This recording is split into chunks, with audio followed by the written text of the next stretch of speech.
Assalamualaikum warahmatullahi wabarakatuh. Selamat datang di materi statistika untuk perencanaan. Yang hari ini yang akan saya bahas adalah analisis asosiasi untuk variabel ordinal ya. Nah, jadi di sini kita akan mempelajari korelasi antar variabel ordinal. Nah, capaian pembelajaran yang diharapkan bisa kalian dapat diantaranya adalah kalian mampu memaknai hasil analisis dari korelasi pasangan variabel bertingkat pengukuran ordinal dengan tepat. Ya, nah jadi kita kemarin sudah mempelajari analisis asosiasi nominal. Nah, yang kalian sudah pelajari itu yang berbasis chi-square pertama ya. Chi-square ini ada koefisien V ya. V untuk 2 kali 2, kemudian Kramers V, dan juga kontingensi ya, C. Lalu ada juga yang berbasis proportional reduction of error, yaitu lambda ya. Nah, jadi ini adalah korelasi-korelasi atau ukuran-ukuran korelasi untuk variabel nominal. Oh ya, lalu yang selanjutnya penting adalah saya ingatkan lagi bahwa ketika kita berbicara asosiasi atau khususnya korelasi, kita melihat setidaknya 3 atau 4 karakteristik ya. Yang pertama itu tentunya keberadaan ya. Nah, keberadaan ada atau tidaknya korelasi ya. Nah, ini juga sebenarnya berkaitan dengan yang kedua itu adalah kekuatan ya. Kalau kekuatannya mendekati 0, ini maksudnya mendekati ya. Ya, berarti kan kita bisa katakan bahwa keberadaannya itu tidak ada ya. Ya, kalau kekuatannya mendekati 1, maka kita bisa bilang sangat erat gitu ya. Sangat erat asosiasinya. Lalu yang ketiga ada arah ya. Arah itu berkaitan dengan bagaimana besar nilai suatu variabel ketika variabel yang lainnya berubah. Jadi kalau misalkan ada variabel A dan B ya, yang A-nya naik, B-nya juga naik, maka ini adalah searah gitu ya. Nah, kalau sebaliknya A-nya naik tapi B-nya turun, maka ini berlawanan. Nah, yang keempat itu adalah pola ya, bagaimana sebaran titik-titik dari variabel-variabel yang berasosiasi ini.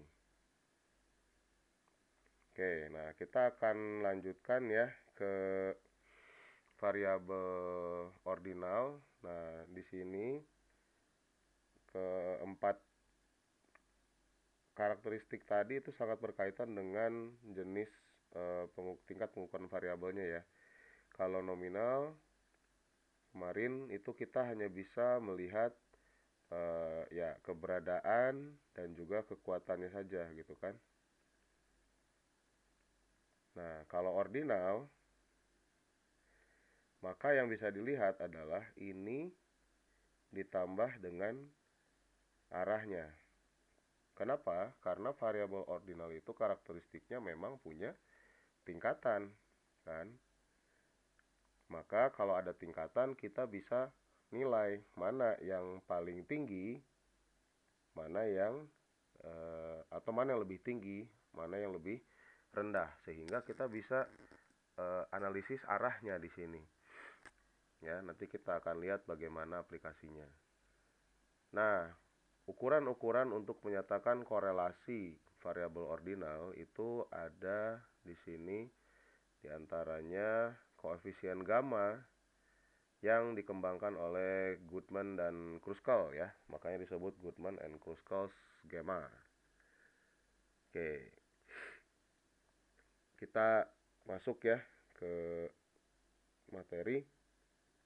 Nah, jadi yang dibahas dalam Goodman dan Kruskal Gamma itu adalah variabel ordinal ya, yang kategori nilainya relatif lebih sedikit ya, mungkin tidak lebih dari 5 atau 6 kategori. Jadi kalau kalian misalkan punya tingkat pendidikan gitu ya, nah maka kategorinya mungkin SD, SMP, SMA, mungkin ini S1, S2. Nah ini maksimal seperti ini ya. Jadi kalau kalian mau tambah D3, D1 misalnya, nah ini akan menambah kategori, dan ini tidak ideal untuk dianalisis dengan gamma. Jadi ini perlu juga kebijaksanaan kita sebagai peneliti untuk menentukan berapa kategori yang mau kita ujikan. Nah, 3 pertanyaan dasar yang dijawab oleh koefisien gamma ini adalah apakah variabel yang diuji memiliki asosiasi atau saling terkait. Nah, ini merepresentasikan keberadaan kan ya. Keberadaan, kemudian seberapa kuat asosiasinya, tentunya ini adalah kekuatan. Lalu bagaimana arahnya? Nah, ini dia. Nah, tadi saya tidak sebutkan ya, ternyata ada positif atau negatif. Positif itu sebenarnya berkaitan dengan atau dia melambangkan hubungan yang searah tadi. Nah, itu disebut dengan positif. Kalau negatif, ya kebalikannya, yaitu berlawanan arah. Ya, berlawanan arah. Nah, prinsipnya pengukuran gamma ini adalah sama dengan kita menghitung lambda di nominal ya, yaitu berbasis galat seperti itu. Jadi prinsipnya sama dengan gamma dari galat. Gamma dengan galat maksudnya ya. Oke, nah di sini kita menentukan seberapa besar kemampuan untuk memprediksi peringkat atau urutan dengan mengetahui peringkat nilai variabel lainnya. Nah, hubungan antar variabel itu kemudian disimpulkan berdasarkan kesearahan atau keberlawanan arahan. Nah, istilah dari kesearahan itu adalah concordant, keberlawanan adalah discordant. Jadi ini adalah konsep yang harus kita pegang ya dalam analisis korelasi variabel ordinal ya. Ini saya tulis lagi, concordant dan discordant. Oke, kita lihat apa itu analisis, apa itu pasangan frekuensi. Ini pasangan frekuensi ya. Apa yang dimaksud dengan concordant ya? Nah, jadi di sini kita punya dua variabel, yaitu tingkat uang saku dan tingkat semester perkuliahan. Tingkat uang saku kita bisa lihat di sini ada 1, 2, 3, 4, 5 kategori. Sementara tingkat semester 1, 2, 3, 4 ya. Jadi ada 5 kali 4 atau 4 kali 5. Nah, di sini sudah ada kodenya juga ya, supaya kita lebih mudah menganalisisnya. Selanjutnya kita akan lihat bagaimana yang dimaksud dengan concordant dan discordant tadi. Nah, ketika kita tabel silangkan atau cross tab kan, misalnya di sini uang saku yang jadi baris ya. Nah, kode tingkat semester yang jadi kolom. Maka di sini kita bisa katakan ini tabelnya adalah 5 kali 4 ya, karena notasinya itu adalah baris kali kolom gitu kan. Nah, kalian bisa lihat di sini kodenya juga sudah berurutan ya, A, B, C, D, dan E. Nah, pertama kita akan lihat pasangan concordant ya. Concordant ya. Nilai-nilai atau pasangan yang termasuk ke dalam concordant itu adalah frekuensi yang nilai kategori pada kedua variabelnya sama-sama meningkat ya. Ada highlighter nggak sih? Oke. Ya, ini adalah ya sama-sama meningkat ya. Nah, maksudnya gimana? Contohnya adalah AW dan BX gitu ya. AW dengan BX. Nah, maksudnya apa? Di sini kita bisa lihat AW itu apa? AW itu adalah A dan W ya. Nah, ini 58 dengan BX. BX. Nah, jadi maksudnya dari A ke W itu kan meningkat ya. Sementara dari W ke X itu juga meningkat. Karena dua-duanya meningkat, maka AW dan BX itu adalah pasangan konkordan gitu ya. Ya, si 58 ini adalah pasangan konkordan. 58 dengan 118 gitu ya. 58, 118. Nah, sementara untuk yang discordant kita bisa lihat, ya berarti kebalikannya. Yang satu meningkat ya. Nah, mana ini? Yang satu meningkat, maka satu lagi menurun. Nggak kelihatan ya yang kuning ya. Ya, satu meningkat, satu lagi menurun gitu ya. Nah, berarti nanti kita lihatnya mana pasangan-pasangan yang punya pasangan yang berbeda. Contohnya kalau kita mau lihat ke atas, kita bisa ambil ya kalau dia di sini ya. Oke. Kalau dia AW misalnya ya. Nah, mana yang AB-nya naik tapi kode uang sakunya naik tapi kode tingkat semesternya turun. Nah, karena W ini udah paling kecil, maka dia nggak punya pasangan discordant. Misal kalau mau kita lihat yang pasangan discordant, kita coba yang lebih tinggi, misalnya AZ gitu ya. Yang paling tinggi AZ, nah 159. Maka misalnya yang kita bisa katakan discordant adalah BY. Nah, karena si AB-nya itu naik, tapi ketika kita ambil kode tingkat semester dari Z ya turun ke Y. Nah, maka di sini 159 dengan 181 itu adalah pasangan discordant gitu ya. Seperti itu. Ya, saya harap kalian bisa paham. Nah, kita akan lanjutkan ya. Nah, maka kalau kita ilustrasikan pasangan concordant dan discordant itu adalah bisa kita lihat sebagai gambar seperti ini.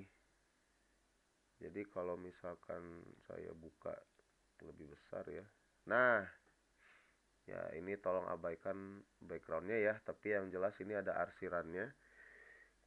Kita bisa ilustrasikan jadi seperti ini. Kalau ini kan tadi AX ya, AW ya. Nah, AW ini pasti punya pasangan discordant dengan seluruh sel yang ada di sini. Gitu ya. Ini apa ini? BX gitu ya, BY, BZ dan seterusnya. Nah, perhatikan polanya ya. Jadi untuk seluruhnya kalau kita lanjutkan misalkan AW selesai nih ya. Nah, ini adalah seluruh pasangan concordantnya. Maka kita turun misalnya ke BW gitu ya. Nah, maka ini adalah seluruh pasangan concordantnya. Kalau kita turun lagi, maka ini adalah seluruh pasangan concordantnya sampai ke bawah. Yang sini ya. Ini apa? D ya. Nah, pasti DW ini tidak punya W itu tidak punya pasangan concordant lagi karena dia yang udah yang paling bawah, nggak ada lagi yang lebih tinggi dari F kecuali kita tambahin kategorinya jadi F gitu ya. Nah, itu yang dimaksud dengan concordant. Jadi secara ilustrasi ada polanya ya. Ini kalau dia turun maka diagonal dan grup bawahnya yang jadi pasangan concordant. Begitu juga yang ke samping. Jadi bisa kalian visualisasikan dalam benak kalian ya. Ada perpindahan si diagonal ini ke bawah dan ke samping. Nah, maka concordantnya dia ngikutin gitu. Nah, maka sebaliknya juga sama ya. Ini A, ini Z berarti ya. Nah, maka pasangan diskordantnya juga sama, mengikuti posisi dari si diagonalnya ya. Nah, ini diagonalnya seperti itu. Ini juga seperti itu, sama ya. Jadi secara visual polanya bisa kalian tangkap ya. Oke, kita lanjutkan ke bahasan selanjutnya. Nah, setelah kita tahu apa itu pasangan concordant dan discordant, maka kita bisa menghitung nilai C dan D-nya ya. Bagaimana cara menghitungnya? Cara menghitungnya adalah dengan mengalihkan setiap pasangan-pasangan tersebut dan menjumlahkan hasilnya. Nah, perkalian pasangan dari misalkan mulai dari yang 58 ya. Oke, mungkin kita perlu catat dulu ya. Nah, yang ini ya. Gimana caranya ya? Mungkin saya akan screenshot dulu. Oke. Nah, kemudian saya buka.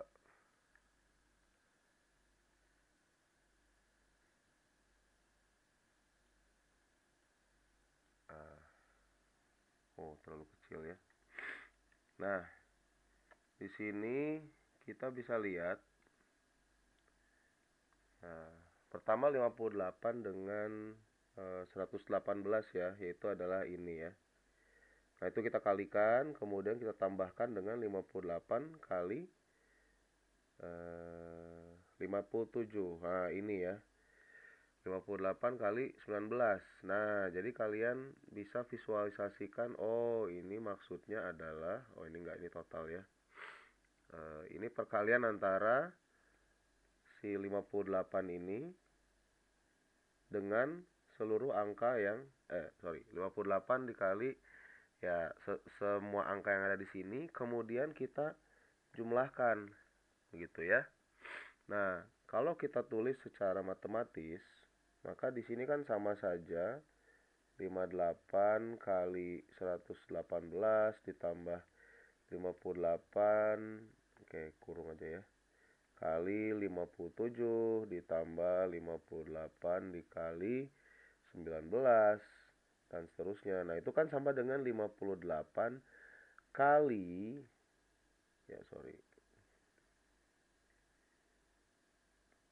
28 dikali dalam kurung kita jumlahkan 118 ditambah 57 ditambah 19 tambah 4 dan seterusnya. Begitu kan? Ini namanya sifat distributif ya kalau tidak salah ya. Nah, jadi ini sama saja kita dengan mengalihkan masing-masing terus menjumlahkan. Nah, maka mental model yang perlu kita tanamkan saya kira itu adalah nilai yang menjadi diagonal ini ya dikali dengan penjumlahan grup yang berkumpul di sini. Nah, itu pasangan yang pertama. Maksudnya set pasangan yang pertama. Set yang kedua juga sama. 87 dikali penjumlahan 57, 53 atau 57, 19, 4, 53, 24 dan seterusnya gitu. Nah, jadi kita jumlahkan seluruh pasangan-pasangan yang concordant itu ya. Nah, ini tentunya harus pakai alat bantu ya kalau ingin cepat. Nah, ini ya yang ditunjukkan oleh ini ya, 87 kali 57 19. Nah, dapatlah totalnya di sini. Kita punya total pasangan concordant 283.357. Nah, dengan logika yang sama, discordant juga sama. Kita tinggal amati ya. Misalkan dari 159 ini ya kita kalikan saja dengan penjumlahan seluruh ini. Nah, maka itu menghasilkan angka seperti berikut, 288.282. Nah, Goodman and Kruskals gamma itu dihitung dengan rumus ini. Ya, nilai concordant kurang discordant dibagi concordant ditambah discordant. Nah, itu adalah nilai gamma yang kita dapatkan. Nah, hasil dari nilai gamma ini sama saja interpretasinya. Dia memiliki nilai berkisar antara 0 hingga 1. Nah, itu untuk menunjukkan keberadaan dan kekuatan gitu ya. Sedangkan untuk tandanya itu menunjukkan arah. Nah, jadi tanda negatif itu tentunya adalah dia punya arah yang berlawanan begitu. Sementara tanda yang positif itu menandakan hubungan yang searah. Nah, dalam kasus ini kita bisa lihat bahwa nilainya adalah negatif 0,0085. Yang artinya secara kekuatan dia ini cenderung mendekati 0 gitu ya. Artinya apa? Hubungannya sangat-sangat kecil gitu ya. Hampir tidak ada. Nah, tapi kalau kita lihat arahnya, di sini kita bisa menafsirkan sesuatu yang menarik. Jadi ada hubungan yang berlawanan atau hubungan terbalik antara si uang saku dengan tingkat semester seperti itu. Jadi tingkat semester yang makin tinggi, maka makin sedikit uang saku yang diberikan oleh orang tua wali gitu ya. Nah, tapi hubungannya memang sangat-sangat lemah. Artinya tidak semua orang yang mengalami hal tersebut gitu ya, dan tidak umum gitu. Jadi artinya banyak juga mahasiswa yang udah lama kuliahnya tapi justru uang sakunya itu lebih tinggi juga gitu. Atau sebaliknya karena dia masih semester awal maka uang sakunya dikit. Nah, itu tidak sesuai dengan data. Nah, itu ya. Nah, jadi itulah hasil dari koefisien gamma. Nah, kita lanjut ke koefisien D ya namanya, dari Sommer. Ya, Sommer yang mengembangkannya, maka disebut dengan Sommers D atau D dari Sommer. Jadi di sini bisa kita baca bahwa koefisien D Sommer itu lebih sering digunakan untuk ukuran kategori yang tidak sama atau membentuk tabel kontingensi yang non persegi. Nah, hal ini karena nilai koefisien D dari Sommer dapat mencapai nilai sempurna meskipun pada jumlah kategori kedua variabel itu tidak sama. Artinya kalau gamma itu walaupun korelasinya sangat-sangat sempurna, maka dia nggak pernah mencapai nilai 1. Ya,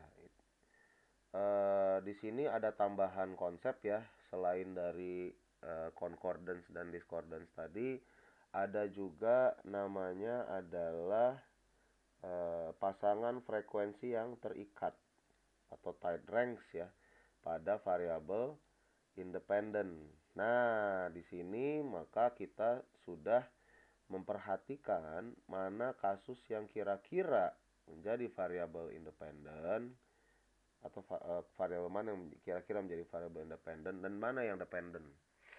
Nah,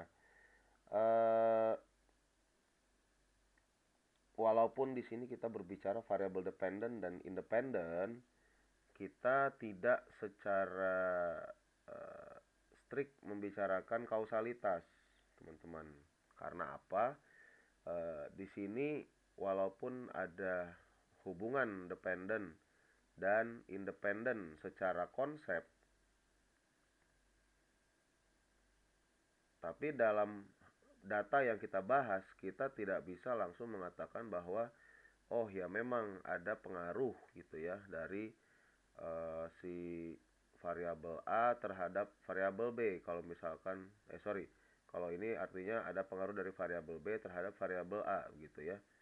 Nah, kalau dengan analisis ini kita tidak bisa mengatakan seperti ini. Kita hanya menduga bahwa kalau si variabel B-nya ini mempengaruhi si variabel A, maka dia sifatnya seperti apa, kekuatannya seperti apa, arah hubungannya seperti apa. Nah, itu saja. Apakah betul dia merupakan hubungan kausalitas? Nah, itu membutuhkan kajian yang lebih mendalam. Kita membutuhkan desain pengumpulan data yang lebih masuk akal seperti itu. Nah, jadi di sini kita akan lihat bagaimana yang disebut dengan pasangan frekuensi terikat tadi ya. Nah, masih dengan kasus yang sama ya, yaitu tingkat semester dan uang saku. Nah, di sini kita akan menentukan dulu ya, yang lebih masuk akal itu hubungan dependen dan independennya seperti apa. Ya, ini dependen, ini independen. Jadi siapa yang mempengaruhi siapa? Nah, di sini yang kita pakai adalah tingkat semester perkuliahan mempengaruhi tingkat uang saku. Karena tingkat semester itu terjadi duluan dan tingkat uang saku itu yang mengikuti. Oh, kalian saat ini semester 2. Maka uang bulanan kalian misalkan 500.000. Nah, kemudian ketika kalian naik tingkat, mungkin orang tua kalian berpikir bahwa tidak usah sebanyak kemarin. Nah, makanya keputusan si uang saku itu dipengaruhi oleh keputusan atau keadaan dari tingkat semester. Maka dependen itu adalah uang saku dan independennya itu adalah tingkat semesternya. Gitu ya. Oke, kita lanjut. Jadi bagaimana kita melihat perhitungan dari pasangan frekuensi terikatnya atau si T ini? Perhitungan T adalah jumlah dari perkalian pasangan konkorden dari tabel silang, tetapi per ruas tempat variabel independennya berlokasi. Nah, karena variabel independen kita tadi itu adalah tingkat semester, ya, tingkat semester. Dan kalau kita lihat tabel silang kita tadi, nah tingkat semesternya ini berada di kolom ya. Tingkat semester itu berada di kolom, maka tide range-nya adalah pasangan konkorden yang kolom saja. Nah, ilustrasinya seperti ini ya.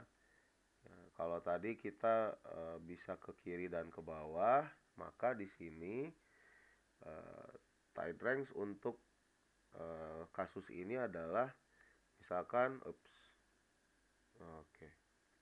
misalkan 58 ini, maka dia tide range dengan 87, 40, 34 dan 7. Maka hasilnya nanti adalah 58 dikali 87 tambah 40 tambah 34 tambah 7. Nah, lalu ke samping juga sama ya. Ya, ini agak geser dikit. Ya, ke samping juga sama ya, ke bawah juga sama. Jadi logikanya seperti itu. Nah, maka secara perhitungan kita bisa lihat, nah ini adalah hasilnya. Ketika dijumlahkan ini seluruhnya ya, dari perkalian dan penjumlahan sel-sel yang diarsir di atas ini, kita dapat tide range-nya adalah 245.191 ya. Nah, maka di sini kita tinggal tambahkan. Ini tadi kita sudah bisa menghitung nilai konkorden dan diskorden. Maka hasilnya kita tinggal menambahkan di bawahnya dengan si tide range ini. Nah, maka hasilnya adalah karena ini negatif, ini negatif 0,00598 ya. Ya, memang secara nilai tidak berbeda dengan eh, koefisien gamma, tapi dari konsep, karena koefisien gamma itu cenderungnya untuk eh, kategori yang sama ya, katakanlah 3 kali 3 4 kali 4 ya. Nah, kita menggunakan tools yang lebih cocok, yaitu D, yang bisa lebih fleksibel gitu ya, untuk jumlah kategori yang berbeda, misalkan 3 kali 4 gitu ya, 5 kali, ya seperti yang kita gunakan 5 kali 4 ya. Nah, itu penggunaan koefisien D. Oke. Oke, terakhir, kalau tadi kita sudah lihat bahwa ada tight range ya untuk variabel independen saja. Nah, maka di sini kita uh, akan melibatkan kedua-duanya. Nah, itu terjadi pada koefisien tau B dari candle. Jadi candle tau B ini adalah salah satu koefisien juga ya. Nah, dari rumusnya di sini kalian bisa lihat bahwa ada tight range si X dan tight range Y-nya. Nah, X dan Y ini simetris ya, sorry, bentar.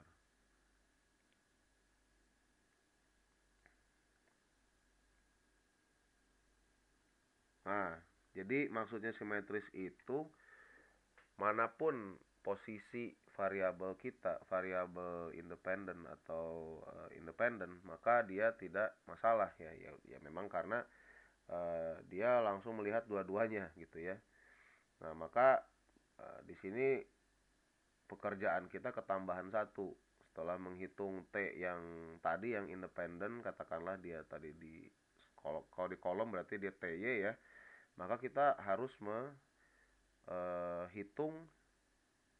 tight range untuk sumbu yang satunya lagi ya. Nah, maka kalau kita eh, bawa ke kasus yang kita dapat, artinya tight range yang harus kita hitung itu adalah 58 gitu ya, dikali penjumlahan 89 tambah 81 ditambah 159 kan ya. Nah, kemudian ditambahkan lagi 89 dikali 81, ya nggak usah ditulis juga sama aja ya, 159 dijumlahkan dengan 81 dikali 159. Nah, kita udah dapet nih yang ini. Kemudian yang bawah 87 dikali 118 ditambah 181 ditambah 350 dan seterusnya gitu ya. Nah, hasilnya kita masukkan ke dalam formula, ke dalam rumus seperti ini ya. Ada penyebutnya menjadi bentuk akar ya, akar dari perkalian nilai seluruh skor concordance ditambah dengan discordance ditambah dengan nilai tight range kemudian dikalikan ya. Ini untuk yang baris ya, X itu baris, yaitu kolom. Nah, maka dapatlah nilai dari si koefisien tau B kendal itu. Nah, koefisien gamma, Sommerdy dan Candles-Taubye ini punya kriteria-kriteria ternyata. Untuk penggunaan misalkan gamma itu dia berada atau digunakan pada matriks korelasi persegi yang sederhana ya. Ya paling besar mungkin 3 kali 3 gitu. Sementara D ini bisa digunakan untuk semua jenis matriks korelasi. Namun Taubye kendal itu digunakan untuk jumlah kasus yang sangat besar, misalkan mencapai puluhan ribu misalnya ya atau mungkin ribuan. Kemudian dasar perhitungannya tadi kita sudah pelajari bahwa gamma itu membutuhkan pemahaman atau membutuhkan perhitungan untuk frekuensi pasangan atau sel yang concordant dan juga discordant. Kalau di Sommer itu tight range tapi hanya pada variabel independen saja. Kalau Taube Kendall itu pada semuanya, baik dia adalah independen maupun dependennya. Sifat hubungan, nah simetris ya, dia tidak membedakan variabel independen dan dependen, asimetris kalau untuk di Sommer. Dan Taube Kendall itu simetris ya. Dia juga tidak membedakan variabel independen dan dependen. Nah, ini ternyata sudah ada di bawah ya. Jadi ini untuk yang dependen saja ya.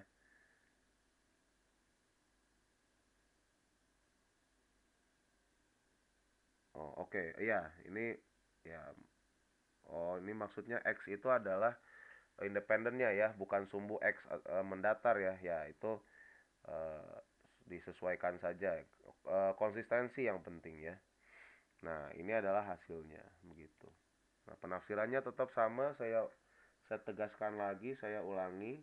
Ada tanda positif dan negatif, itu menunjukkan arah hubungan dan nilainya ya, atau besarnya itu 0 sampai 1.